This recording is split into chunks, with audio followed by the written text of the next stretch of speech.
Selamat jumpa lagi sobat. Melanjutkan kisah panasnya bunga mekar karya Esa Mintarja untuk Anda semuanya. Selamat menikmati. Salam sejahtera dan bahagia untuk Anda sekeluarga. Salam budaya. Pada episode sebelumnya dikisahkan Maisa Agni yang menyamar sebagai penyabit rumput Pangeran Kudo Padmodoto dapat membuat suatu keributan di istana Pangeran Kudo Padmodoto dengan mengadakan pencurian di penyimpanan harta benda Pangeran Kudo Padmodoto. Bagaimana kisah selanjutnya? Simak bersama-sama. Adalah suatu kebetulan bahwa pekadik muda yang selalu mengawasinya tidak berada di kandang. Seperti para abdi yang lain, mereka telah berkerumun di sekitar pintu butulan. Karena itu maka Maisa Agni telah ikut pula mendekat dan berdiri di antara para hamba yang lain. Apa yang telah terjadi? Bertanya Maisa Agni kepada seorang juru taman. Ada seorang atau lebih pencuri yang memasuki bilik itu, desis juru taman. Oh, Maisa Agni terkejut, tapi ia tidak berkata apapun. Namun dalam pada itu, kegemparan yang lain telah terjadi. Seorang pengawal telah menyentuh seuntai berlian di bawah tritisan. Hampir terpekik ia berkata, "Aku menemukannya." Para pengawal pun segera mengurumuninya. Sebenarnya lah bahwa ia telah menggenggam satu dari perhiasan yang hilang dari bilik itu. Tapi kegemparan berikutnya telah terjadi pula. Orang lain telah menemukan perhiasan yang lain lagi di balik tanaman perdu. Kemudian disusul oleh yang lain lagi. Dengan demikian maka para pengawal pun telah mengikuti arah dari barang-barang yang ditemukan itu. Agaknya barang-barang itu telah terjatuh ketika pencurinya melarikan diri. Sejenak kemudian para pengawal telah sibuk meneliti semua keadaan sepanjang jalur yang telah ditemukan sebagai jejak dari arah yang ditempuh oleh pencuri yang telah berhasil memasuki bilik itu.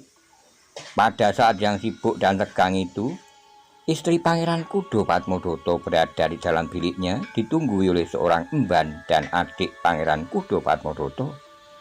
Bagaimanapun juga peristiwa itu telah menggetarkan jantungnya hingga ia menjadi ketakutan dan berdebar-debar. "Jangan cemas," adik Pangeran Kudo Padmodoto itu berusaha untuk menenangkan. "Tidak terjadi apa-apa. Pencuri itu memang gila, tapi yang berhasil dibawa tentu tidak berarti sama sekali." Ia berhenti sejenak lalu. "Cobalah kau tenangkan hatimu. Kemudian kau sempatkan sejenak untuk melihat apa saja yang telah hilang." Istri Pangeran Kudo Padmodoto tidak menjawab, tapi ia berusaha untuk menenangkan dirinya barang sejenak.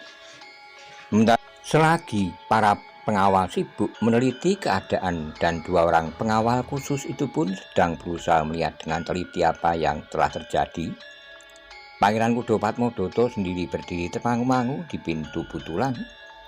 Bahkan ia kemudian turun ke halaman belakang untuk melihat para pengawal yang sedang memperhatikan arah dari jejak pencuri yang telah berhasil memasuki istana. Kesempatan yang tidak mungkin dapat dilewatkan oleh Maisa Agni. Saat yang sekejap itu benar-benar berharga bagi Maisa Agni.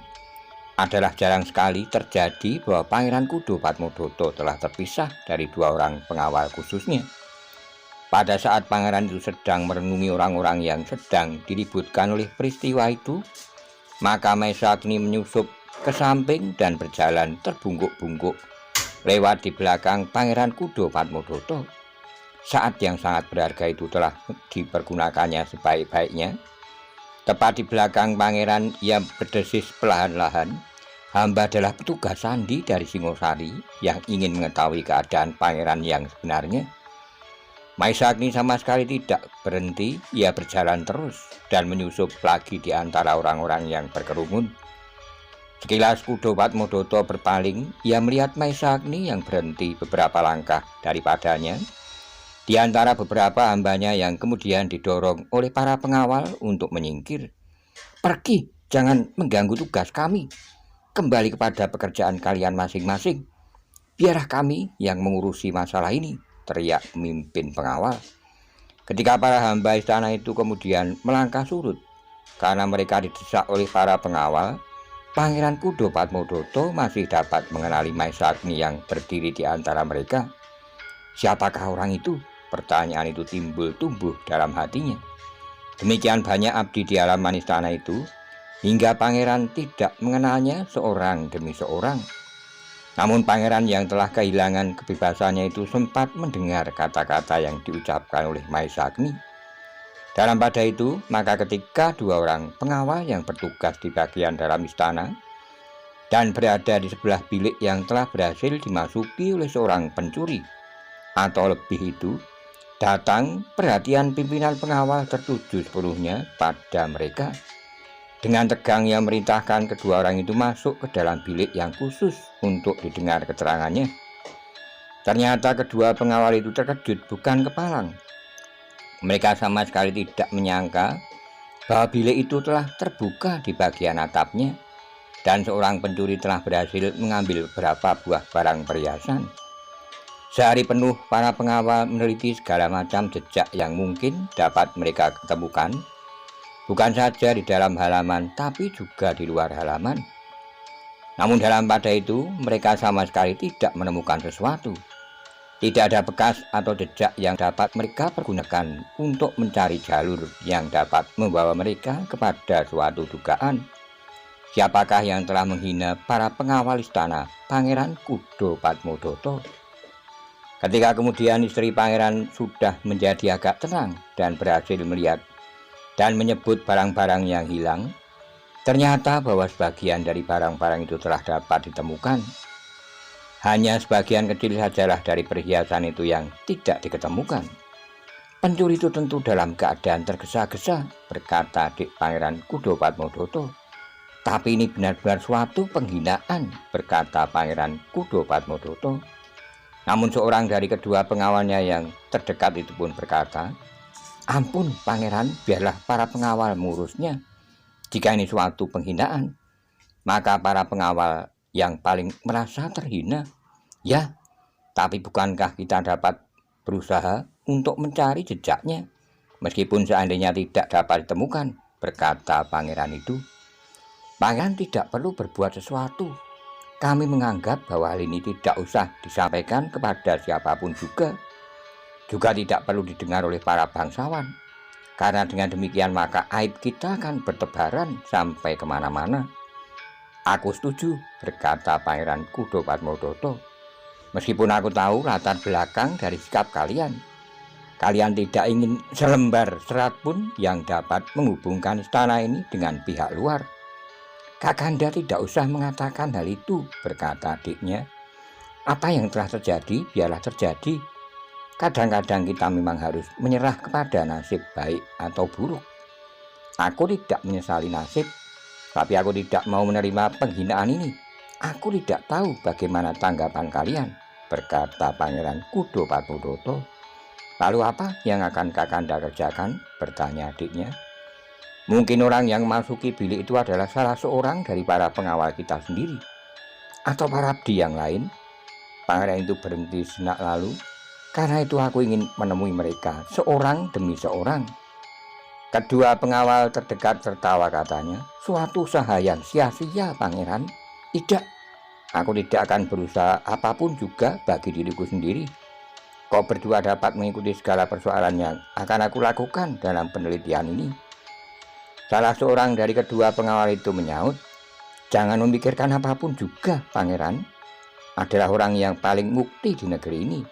Tanpa berbuat apapun juga, pangeran dapat menikmati hidup ini sepuas-puasnya." Di luar sadarnya, Pangeran Kudo Padmodoto berpaling ke arah istrinya. Namun yang terdengar adalah suara tertawa adiknya.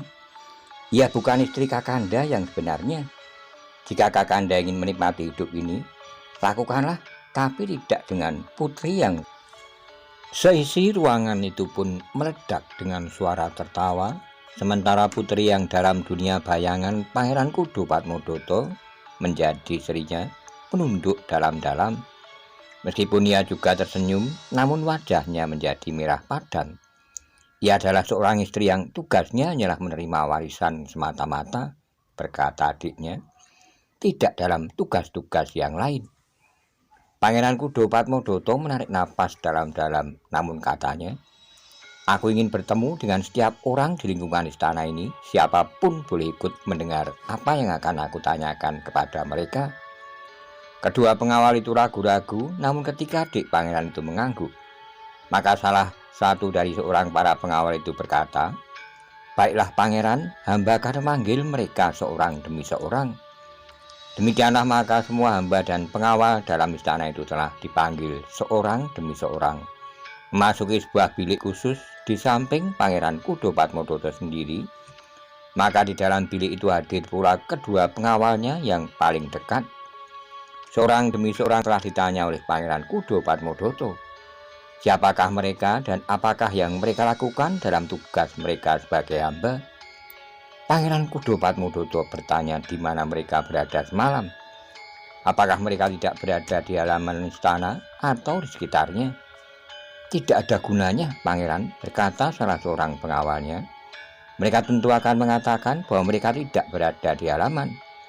Jika mereka tinggal di bagian belakang dari halaman istana ini, mereka akan mengatakan bahwa mereka sedang tidur nyenyak. Mereka sama sekali tidak beranjak dari pembaringan. Tapi aku dapat melihat seseorang yang berbohong, aku dapat melihat sorot matanya, dan barangkali gagap bicaranya, berkata Pangeran Kudo Padmodoto. Betapapun menjemukan, namun pertanyaan pangeran itu berlangsung terus, seorang demi seorang telah memasuki bilik itu. Akhirnya seorang pekatik tua telah memasuki bilik itu dengan tubuh gemetar. Ia merangkak mendekat ketika salah seorang pengawal pangeran itu manggilnya. Siapa namamu? Bertanya Pangeran Kudo Padmodoto. Nama hamba Damar, Pangeran, jawab pekatik tua itu. Di mana kau tinggal? Di bagian belakang dari halaman ini, bertanya pangeran itu pula. Tidak Pangeran, hamba tinggal di rumah saudara hamba. Pangeran Kudo Padmodoto mengangguk-angguk. Ia pun kemudian bertanya, seperti pertanyaan-pertanyaan yang pernah disampaikan kepada para hamba yang lain.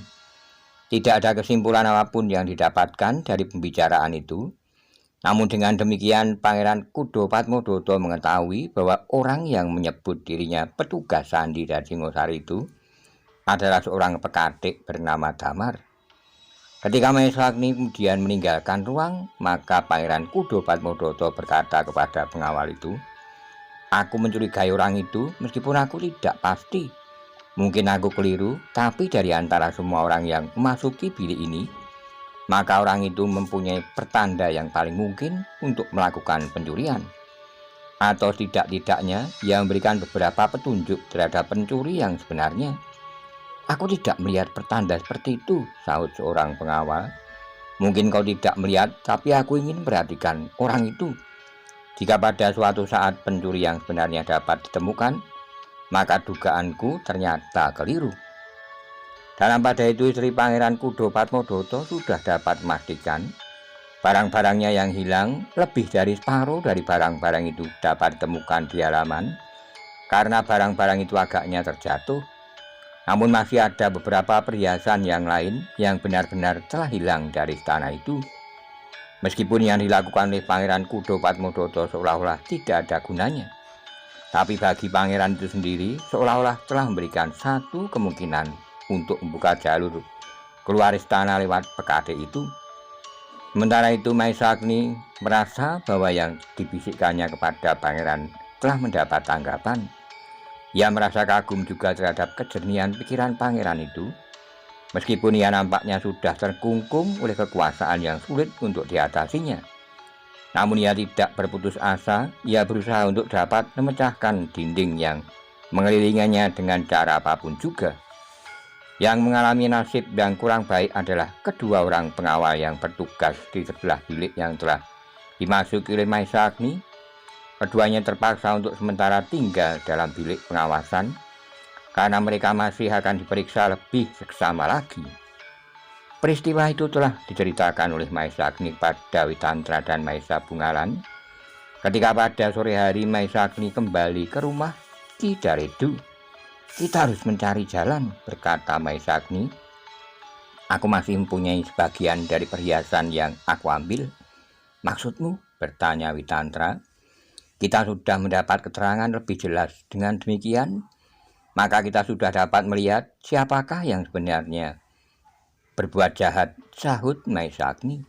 "Karena itu, maka kita harus segera mengambil sikap, tapi yang tidak mengancam keselamatan pangeran itu sendiri dan istrinya yang berasal dari pedesaan itu." "Apa yang dapat kita lakukan, Paman?" bertanya Maisa Bungalan. "Kau kembali kepada ayahmu, titipkan perempuan dan anak laki-lakinya itu ke lingkungan dalam istana. Biarlah para prajurit melindunginya. Kau dapat berterus terang kepada Tuanku Ronggowuni. Aku kira Tuanku tidak akan berkeberatan mengizinkan perempuan dan anak laki-laki itu. Apakah hubungannya dengan barang-barang yang Paman ambil itu? Kemudian kita jual barang-barang itu. Biarlah ayahmu berusaha untuk berhubungan dengan orang-orang Kediri yang dikenalnya, hingga pada suatu saat seorang dapat mengenal barang-barang itu sebagai barang-barang dari istana Pangeran Kudo Padmodoto. Dengan demikian maka ayahmu akan ditangkap dan dibawa masuk ke istana Pangeran Kudo Padmodoto. Ayahmu kemudian akan mengatakan bahwa ia membeli barang-barang itu dari orang lain. Orang lain itu adalah Witantra. Kita semuanya akan berada di dalam lingkungan istana itu. Pada saat yang tepat kita akan bertindak menyelamatkan pangeran itu dari cengkeraman orang-orang yang ingin berbuat jahat kepadanya.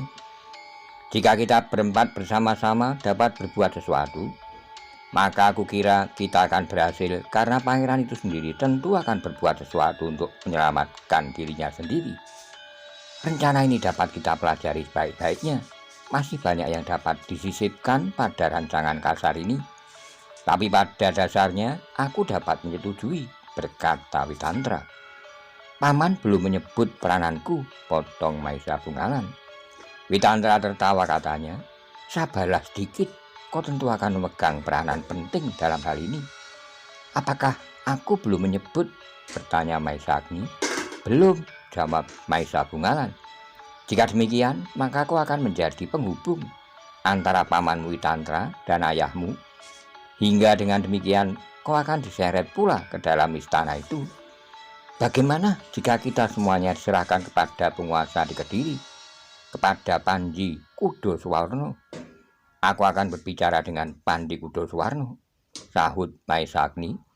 "Tapi ia pun harus mengetahui kesulitan Pangeran Kudo Padmodoto." Maisa Bungalan mengangguk-angguk, namun katanya kemudian, "Tapi jika segalanya berjalan menurut kemauan kita, tapi jika tidak, maka masalahnya tidak akan semudah seperti yang kita bicarakan." Maisa Agni pun tersenyum seperti juga Witantra, maka katanya, "Kita hanya merencanakan menurut perhitungan kita, Maisa Bungalan, tapi bukan berarti bahwa pihak lain tidak mempunyai perhitungan pula. Tapi baiklah, Paman. Aku akan mencoba berbuat seperti perhitungan itu. Aku akan kembali dengan membawa barang yang masih tersisa pada Paman dan akan menyerahkannya kepada ayah. Sampaikan segala pesan sebaik-baiknya agar kita tidak salah langkah. Sebaiknya ayahmu menemui kami. Sebelum kita bertindak lebih jauh, kita tidak tahu pasti jaring-jaring yang dipasang oleh adik Pangeran Kudo Padmodoto itu sampai seberapa jauh jarak jangkauannya." Demikianlah maka Maisa Agni dan Witantra telah melepaskan Maisa Bungalan pergi meninggalkan Kediri. Perjalanan ke Singosari yang cukup jauh itu telah ditempuhnya secepat dapat dilakukan. Namun Maisa Bungalan masih harus juga bermalam di perjalanan. Sebagai seorang perantau, maka ia sama sekali tidak merasa kesulitan di perjalanan. Kedatangan Maisa Bungalan yang seorang diri di rumahnya memang mengejutkan. Namun Mahendra pun kemudian mengangguk-angguk setelah ia mendengar penjelasan yang diberikan oleh Maisa Bungalan. "Jadi anakku harus dititipkan ke dalam istana," bertanya Ki Wastu. Maisa Bungalan mengangguk-angguk, katanya, itulah agaknya tempat yang paling aman baginya. Tapi anakku tentu akan merasa dirinya terlampau kecil dan tidak sepantasnya diperlakukan demikian. Ia adalah anak pedukuhan kecil yang tidak berarti, berkata Ki Wastu. Tapi ia adalah istri Pangeran Kudo Padmodoto, jawab Maisa Bungalan. Pada suatu saat, jika Tuhan mengizinkan, ia akan berdiri di samping seorang bangsawan di Kediri. Ki Wastu menarik napas dalam-dalam, terasa jantungnya bergetar. Dengan suara yang dalam ia berkata, apakah yang dapat aku ucapkan? Aku telah berutang budi tanpa dapat diperhitungkan lagi. Kalian telah berbuat terlalu banyak, melampaui kewajiban sebagai sesama. Tidak, jawab Mahendra. Yang kami lakukan barulah butir-butir debu yang tidak berarti sama sekali di hadapan Tuhan yang Maha Agung. Orang tua itu menarik napas dalam-dalam, katanya, aku akan ikut serta ke Kediri. Bukan saatnya bagiku untuk duduk menunggu, sementara orang lain berjuang bagi keluargaku, bagi anak dan cucuku.